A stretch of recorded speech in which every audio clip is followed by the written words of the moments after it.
She thought the dog was just wandering again. He'd been blind for years, but that morning, he moved like he was chasing something only he could sense. When he stopped at the mouth of a cave she'd never seen before, one carved into rock that shouldn't have been hollow, something in her chest tightened. What she found inside didn't just change her day, it changed everything she thought she knew about the land, her family, and the reason the dog never left her side. Before we dive in, tell us where you're watching from. We love seeing how far these stories travel. And if tales like this pull at something deep in you, hit that subscribe button, because tomorrow's episode might just be even more unbelievable than this one. The desert was silent in the way only dawn can make it, that hush right before the world remembers it's supposed to start moving again. Sarah Coulter stood on the porch of her family ranch with a chipped mug in her hands, and yesterday's dust still clinging to her boots. The wind had finally died down from the storm that rolled through last night, leaving the sky unusually soft. She took a sip of coffee and scanned the pasture. Nothing moved. Not the cows, not the windmill, not even the shadows. But Buck was already at the door. The old dog didn't bark anymore. Hadn't in years. Blindness had claimed his eyes slowly, until they turned that cloudy bluish gray, like milk poured into river water. He never strayed far from the house, mostly curled near her boots, or followed her by scent and sound. But this morning was different. The moment she opened the door, he was already in motion, nose up, tail stiff, heading toward the far edge of the property like he had someplace urgent to be. Sarah frowned and called out his name, expecting him to pause or turn around like usual. But Buck didn't stop. He moved with surprising precision, weaving between the fence posts and across dry patches of brush as if he could see again.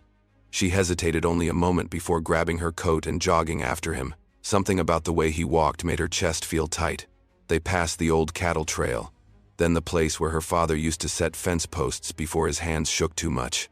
Buck moved steadily, only slowing when they reached the base of Widow's Tooth, a jagged rock formation that jutted from the earth like the remains of a buried giant. She'd been here 100 times before. Growing up, there were no caves, no shade, just wind-scrubbed rock and brittle weeds. But Buck sat down and faced the wall. At first, she didn't see it. Then the light shifted just enough to catch the edge of a shadow, a narrow vertical gap in the rock, half obscured by a collapsed shrub. She stepped closer, heart pounding. It wasn't a crevice. It was a door-shaped hole, nearly 6 feet tall and maybe 3 wide. Too symmetrical to be natural. She brushed away more brush with her boot. It was a cave, a real one.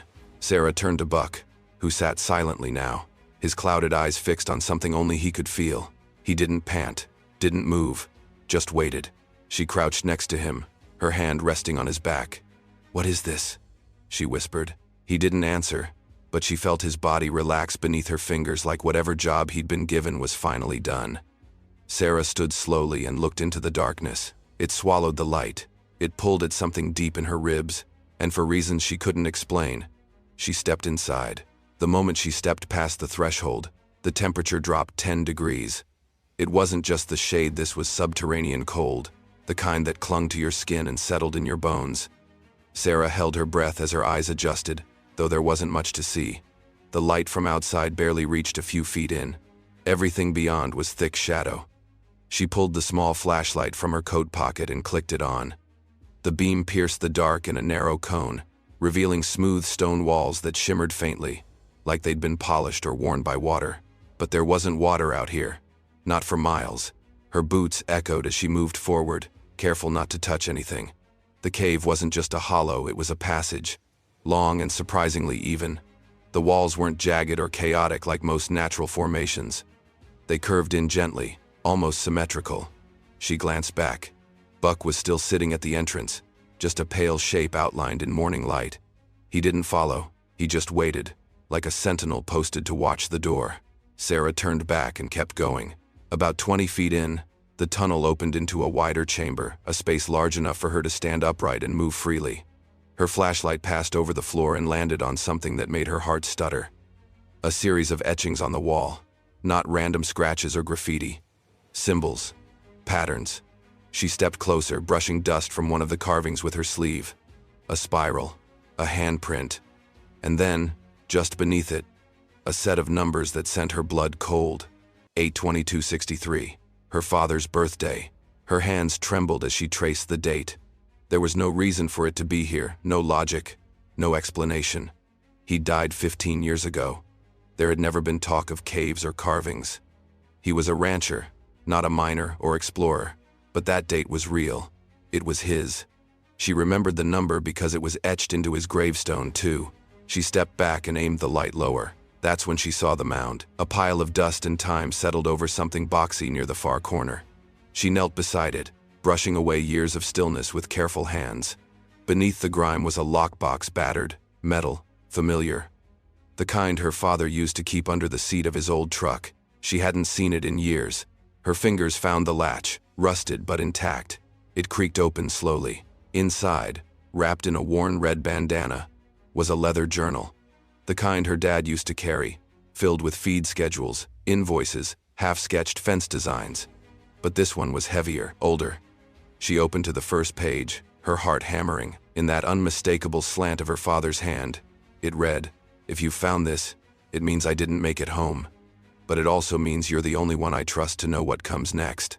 Sarah sat down on the cool stone floor, her knees folding beneath her like a child in church. The journal sat heavy in her hands, its leather cover cracked with age, but its pages well preserved. She flipped through them slowly, fingers brushing the corners like they might disappear if she moved too fast. It was all in her father's handwriting, dated entries, diagrams, measurements, thoughts scribbled in margins. It wasn't a ranch log, it was a record of discovery. According to the journal, he'd found the cave by accident years ago. He didn't say how or why he kept it hidden, only that it was important, that it wasn't just a cave. It was something older, something worth protecting. The entries mentioned voices, water that tasted sweeter than any well, and passages that shifted when left alone too long. But mostly, he wrote about preparation, as if he knew someone, maybe even her, would come looking one day. Sarah's flashlight flickered. She cursed under her breath and tapped it against her palm. The beam steadied again, though dimmer than before. She needed to move. There were still pages unread, but something in the air had changed. A smell, damp metal or something more acidic. She stood, journal tucked under one arm, and turned deeper into the cave. What she found next didn't make sense. The chamber narrowed, then suddenly widened again, like a throat opening into a mouth. Except this mouth had structure. 4 walls, clean, intentional lines. She stepped forward slowly, light scanning the space. The floor was smooth stone, almost tiled. The walls were slightly bowed, reinforced with what looked like old timber beams, aged but holding. A man-made room, built down here, beneath her land. In one corner stood a shelf bolted into the rock. On it, a dusty oil lantern, a stack of cracked tin cups, and a glass jar of matchsticks.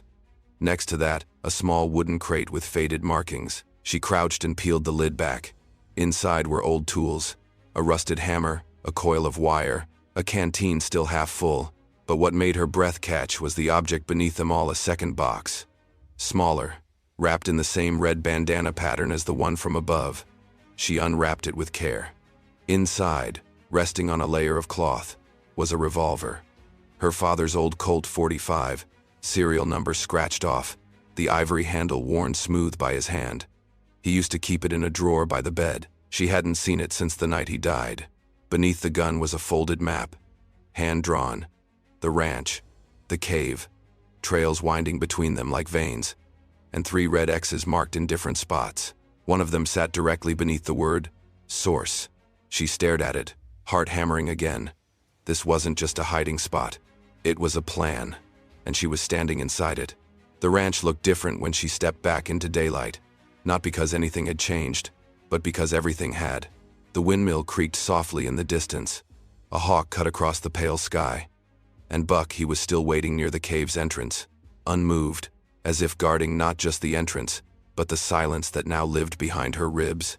She didn't speak to him, just walked past with the journal cradled tight, the map tucked inside, and 1,000 questions rattling in her head like gravel in a tin can. Back at the house, she made coffee she didn't drink and sat at the kitchen table that still had the burn mark from her father's last attempt at fixing a toaster. The journal lay open before her, the revolver placed beside it with reverence. She wasn't ready to touch it again. The entries grew stranger the deeper she read. The early ones were observations, soil reports, groundwater levels, seismic measurements, all scribbled in scientific terms she barely understood. Then came the story. Her father had found a spring buried beneath layers of shale and sediment, shielded by a natural vacuum chamber. He believed it was pure, untouched for millennia, capable of surviving any drought. That part she could believe. But the rest, there were mentions of light without source, of footsteps echoing when he stood still, of his compass spinning even underground. It doesn't make sense, one entry read, but it's not supposed to. This place, it's older than the land above it. Sarah flipped to the final pages. The handwriting changed, no longer neat, but shaky, rushed. If someone finds this and I'm gone, don't believe the accident report. I was being followed. They wanted the claim. Thought I buried it too deep to reach. I made sure Buck knows where to go. He remembers. She paused. Her eyes traced the words again, slower this time. Buck. She looked toward the porch, where the old dog lay curled in his usual spot. He raised his head as if sensing her thoughts. Could he really have remembered the path all these years? Or had he simply been waiting until she was ready? The last page was a diagram, something like a door beneath the second chamber. It was drawn with measurements, with notes about pressure plates and mechanisms that only triggered when touched by specific weight or shape. Her father had left a riddle at the bottom. Only blood unlocks blood. Sarah closed the journal and pressed her palms against the table to steady herself. She felt the house shift around her. Or maybe it was just her breathing. Everything about this was impossible. And yet, it was happening. The cave, the map, the journal, the revolver. Her father hadn't just left her a legacy. He'd left her a choice. And somewhere beneath the dirt she'd worked her whole life to keep alive, that choice was waiting. She waited until dusk to return to the cave. The heat had broken, and the desert sky bruised itself purple and red above the horizon. Buck trailed behind her like a shadow made of memory, his paws slow but steady. Neither of them needed to speak. They both knew where they were going, and maybe more importantly, why. Sarah brought a stronger lantern this time, one that ran on fuel, not batteries. She also brought gloves, rope, her canteen, and her father's revolver, tucked into the back waistband of her jeans. The cave swallowed them once more. But now, it felt less like an intrusion and more like a summons. Back in the square chamber, she moved to the back wall, just like the journal described. Her breath echoed louder than her footsteps as she swept the light slowly across the stone. There, just above the base, hidden beneath a faint layer of dust, was the seam, a perfect vertical line in the rock that shouldn't have existed. She crouched, brushed it clean, and found it. An indentation the size of a palm. Her heart pounded. She took off her glove and pressed her hand into the stone. At first, nothing. Then a faint vibration. It began in her fingers, then ran up her arm like a low hum beneath the skin. The seam in the wall shuddered, and she heard a soft hiss, like breath escaping after being held for years. The slab began to lower, slow and smooth, vanishing into the floor without so much as a scrape. Behind it, blackness. No air, no sound. Just a narrow staircase descending into what looked like the mouth of the earth itself. Buck stayed behind. Sarah looked at him, sitting quietly near the wall, eyes cloudy but fixed. He didn't move forward, didn't whine. He just watched her like he understood, like he knew this part of the path wasn't his to follow. She turned back to the stairs, lantern raised. The stone steps were carved precisely, the angles sharp, untouched by time. She descended slowly, her boots making soft contact with each tread. The air grew colder, but not stale. It smelled clean, filtered, somehow, preserved. At the bottom of the stairs, the space opened again, not naturally, but designed. A circular room, domed ceiling. Metal shelving units lined the walls, each one labeled, some covered with tarps, others bare. In the center sat a table, and on that table, a journal. Not her father's. Different binding, different hand. Beside it, a loaded film projector. And beside that, a single note. Sarah, if you've found this, then you're in deeper than we ever thought you'd be. And now, you deserve to know everything. She stared at it, unable to move. Someone else had been here. Someone who knew her name. And they'd been waiting. The projector clicked on with a sound that felt far too loud in the silence of the underground room. Sarah flinched, then steadied herself as the bulb warmed and cast a trembling rectangle of light against the stone wall. Static first, then grainy movement. A frame flickered, steadied, and then her breath caught. It was her father, older than she remembered, more weathered. His hair had gone gray around the temples, and the laugh lines around his eyes had deepened into something heavier. But it was him, alive in a place where he was supposed to be dead, speaking words that had waited in silence for her to arrive. "If you're seeing this," he began, "then I didn't make it. Not all the way anyway. But that means you found the cave. That means Buck did his job." Sarah's knees nearly buckled. She grabbed the edge of the table and lowered herself into the chair beside it. Her hands trembled, but she couldn't look away. "I couldn't tell you when you were little," he continued. "Didn't want to burden you with something this big. But I always knew one day you might need to know why things never added up. Why I always had maps out. Why I rode the same trails after dark. Why Buck would vanish for hours and come back with dust on his muzzle." He took a shaky breath. "There's a freshwater source under this land, ancient, pure, but that's not what made it dangerous. What made it dangerous was what it proved. This isn't just a spring. It's part of a system something older than maps, older than boundaries. And if it got out, if the county knew, the state, the government, they'd rip this land apart to bottle it, patent it, sell it. I saw what happened to others who found things like this." The frame flickered again. For a second, his image split, then returned. "They tried to scare me off. Some tried to buy me out. Others weren't so polite. I made deals I shouldn't have. Trusted people who had other plans. When the stampede happened, the one that supposedly killed me, it wasn't an accident. It was a message." Sarah's heart raced. She gripped the armrests until her knuckles turned white. "I left behind maps, records, journals, but none of it matters if you're not ready to protect it. You'll have to decide what to do with it all. You might want to walk away. If you do, no one will blame you. But if you stay, it means standing against the ones who never stopped watching." The image faded. Then the screen went dark. The room held its breath with her. Sarah sat motionless, the silence pressing against her skin. Above her, the ranch waited. Below her, the truth pulsed quietly in stone and water. And all around her, her father's unfinished work whispered her name. When Sarah climbed out of the cave hours later, the stars had already gathered in the sky like a silent audience. The night air hit her face like a baptism, and for a moment, she just stood there, blinking at the world she thought she understood. Buck sat exactly where she'd left him, unmoving, patient. Not waiting for her, she realized now, but standing watch, like he had always done. She dropped to her knees beside him and ran her hand down his back. "You knew," she whispered, voice rough. "You've always known." Buck didn't react, didn't wag or whine.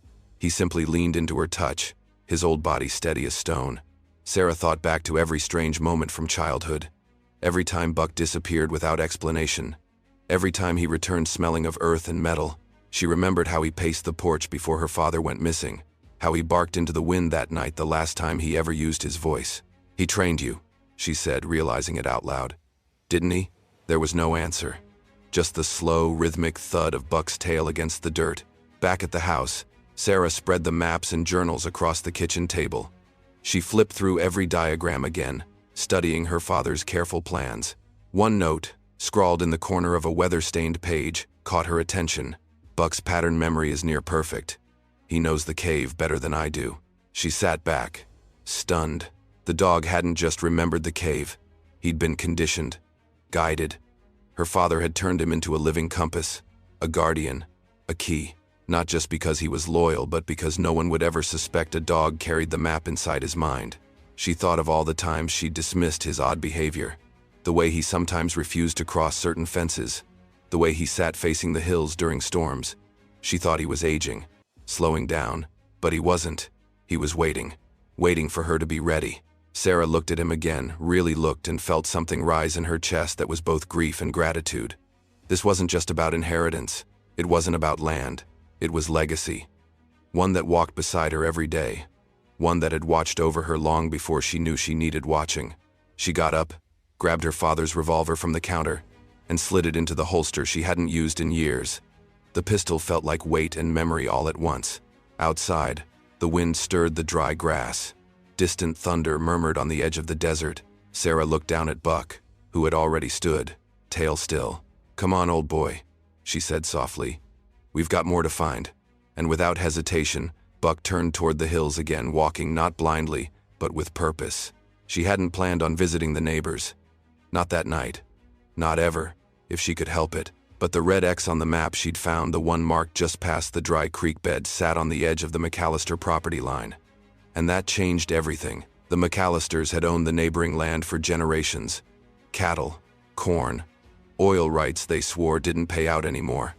Sarah had grown up around them, had been invited to dinners once or twice as a kid, but something about them always sat sideways in her gut, especially Raymond the patriarch, the kind of man who wore politeness like a borrowed coat and kept too many locks on his barn. She saddled her mare, packed the map, and left Buck resting on the porch. His legs were stiff from the night before, and he didn't protest when she told him to stay. The ride took less than an hour. By the time she reached the north edge of her property, the sun had begun to rise. The sky painted the horizon blood orange, and the silence pressed close. She didn't cross onto McAllister land, not yet. Instead, she stopped at the border fence, the same one her father had reinforced the year before he died. And just beyond it, hidden in the grass and dust, she found it, a capped wellhead. No signage, no markings, just a ring of disturbed dirt around a solid steel cap, newer than anything else in sight. She dismounted and walked around it. Her map said this was the second source. Her father's notes claimed the water ran beneath both properties, but he'd only ever drilled from their side. So why was there a hidden cap here? As she crouched to examine it, the crunch of gravel behind her made her freeze. "You're up early, Sarah." Raymond's voice hadn't aged. Still low, too smooth. She stood slowly, turning to face him. He wore his usual wide-brimmed hat, casting a shadow over eyes that never quite smiled. "Didn't expect company," she said evenly. He glanced down at the capped wellhead. "That old thing? Useless. Sealed it off years ago." "Funny," she said, folding the map behind her back. "Looks freshly sealed." Raymond's gaze lingered too long. Best to let sleeping ground lie. Some things buried are meant to stay that way. She met his eyes and saw it something brittle beneath the surface. Not fear, not guilt, caution, like he knew exactly what she'd found. And maybe, how close she was to finding the rest. "You and your daddy always were stubborn," he said, almost fondly. "Don't go digging up what he worked so hard to keep quiet." Sarah said nothing, just stepped back, mounted her horse, and tipped her hat. But as she rode away, her pulse thundered louder than the hoofbeats. Raymond McAllister had known all along, and he wasn't the only one. She didn't sleep that night. Couldn't. Not with the image of Raymond McAllister's face burned behind her eyes, and the echo of his words rattling around her skull like loose bullets. Some things buried are meant to stay that way. But the thing about buried secrets was, eventually, someone always came digging. And now they knew she had the shovel. Buck wouldn't settle, either. He paced the front porch long past dusk, nose twitching toward every shift in the wind. He hadn't done that since the night her father disappeared. By morning, she had a plan. She packed the journals, the map, her father's revolver, and 2 canteens. She didn't tell anyone where she was going. There was no one left to tell. But her instincts buzzed with the kind of static her dad used to call trail sick, when the land feels wrong and your spine knows it before your brain does. She made it halfway to the cave before she spotted the truck. It wasn't local. Too clean. Too new. Parked just off the ranch road, hidden behind the edge of a mesquite thicket. She crouched behind a slope and watched. 2 men. Not ranchers. Not surveyors. No tools. No hats. No dust on their boots. Outsiders. They were walking toward Widow's Tooth. Sarah felt her throat tighten. Her fingers slipped behind her back, resting on the revolver handle as her thoughts screamed. How? How did they know? She waited until they disappeared over the rise, then cut across the backside of the ridge. She reached the cave just as their voices echoed from within. One was laughing. The other was cursing about something slippery underfoot. She crept in after them, steps featherlight. Her lantern remained off. She knew the shape of this place, now knew the weight of the air, the way sound moved. As she reached the main chamber, she saw them silhouetted against the flickering light of their own beam. One was holding her father's projector. The other rifled through the map she thought she'd hidden better. "She's been down here," the tall one muttered. "This isn't fresh dust." The other grunted. "You think she knows about the door?" The tall one pointed toward the back wall. "Let's find out." Sarah raised the revolver. "Step away from it." Both men froze. Her voice had come out colder than she expected. No tremor, no hesitation. They turned slowly, hands up. "You don't know what you've found," the short one said. "I know it doesn't belong to you. You think it belongs to you?" Sarah's aim didn't waver. "No, but I know who it does belong to, and I know what he died protecting." They studied her. Then, slowly, the tall one stepped back. "You can't stop this," he said quietly. "It's already begun." Sarah's stomach turned, because deep down, she believed him, and she was already too far in to turn back now. They were gone by morning.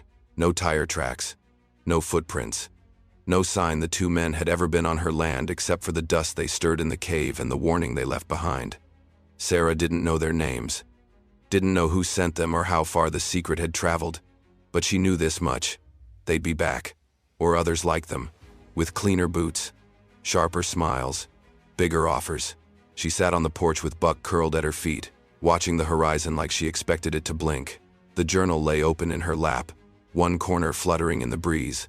The final page, her father's words, scribbled fast, just days before his disappearance, played in her mind on a loop. "Secrets are heavy, Sarah, but sometimes they're the only thing that keeps the world from drowning." She looked out at the land, her land. Dry brush and cracked clay, yes, but also soil that still held stories. Veins of water too deep for men to steal easily, and a truth that pulsed quietly beneath every inch of it. A truth her father had died protecting. She had choices now. She could seal the cave again, bury the projector, hide the journals, pretend none of it happened, let the secret rot in stone, like so many others lost to time. Or she could sell, take one of the inevitable offers that would come with smooth contracts and handshake promises, walk away with millions, maybe more. But both choices felt like betrayal. Instead, Sarah chose the hardest thing. She chose to stay. The next day, she took the revolver, the journals, and the map to a local lawyer in town, the same man who'd handled her father's will. She drafted new documents, legal protections for the land, clauses no one would read closely until it was too late. And then she built a decoy, a dummy well, a paper trail of fake mineral claims, and a story just plausible enough to keep prying eyes busy while she worked in silence. She brought in one man, a hydrologist her father had trusted, and swore him to secrecy. She paid him in cash, no contracts, no emails. And every morning after that, she walked the land with Buck at her side, tracing the trails her father once rode alone. Sometimes she talked to the air, sometimes she just listened. And some nights, when the stars burned low and the wind rattled the windows just right, she swore she could still hear her father's voice, not in memory, but in the creak of the windmill or the howl of the coyotes far off in the ridge. Buck never left her side again. He lived long enough to see the first green push through the hard dirt of the southern plot, the one marked Source on the map. The spring had reached the surface, and with it, something far more powerful than gold or oil, a future.